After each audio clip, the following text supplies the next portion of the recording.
هم گشنم. چه حالتی؟ یه حالتی هم انگار مثلا یه چیزی دلم میخواد نمیتونم پیداش کنم.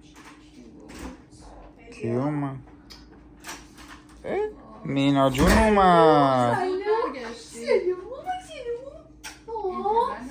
وای نمیدونی چی شد؟ چی شد؟ داستانهای مینا.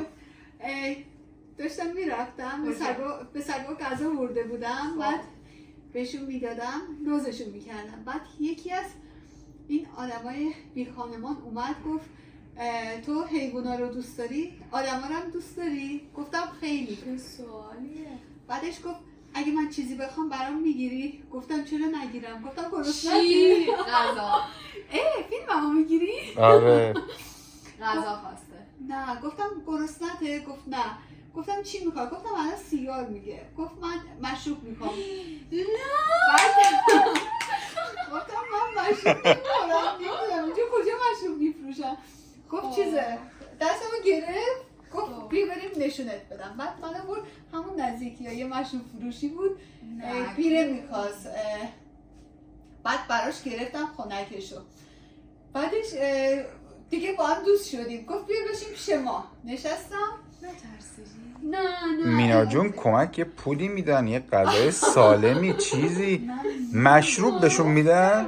آخه چیزه دلش خواسته بود. خیلی خنک بود بهش. خیلی بعد اینکه خور یه شخص برام آواز کن. ببین فیلمشو برداشتم. بعد چند تا سربازم اونجا بودن گفتن مینا جون فردا یه چیزی غیر قانونی میخواست باش خودکشی کنه، شما براش میگرفتی؟ نه دیگه خودکشی یعنی ازت نه. تریاک می‌خواستی رفتی میگرفتی. نه بفرم. پولشو میدادم بهشون. هلیا ببین فیلمشو. بعد فیلمشونو گرفتم. چیزه خیلی خوب بودن، خیلی خوب بودن. بعد اینجا آواز میکنه برام. نگاه کن. مینا جون مست کرده معلوم میشینه آواز میخونه.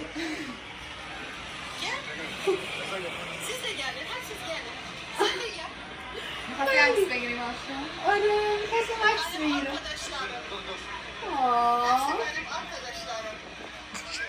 باشون سلفی گرفته. بعد میگفتم فردا هم بیاد این خانم هم دوستم شد. بعد بغلم کردم.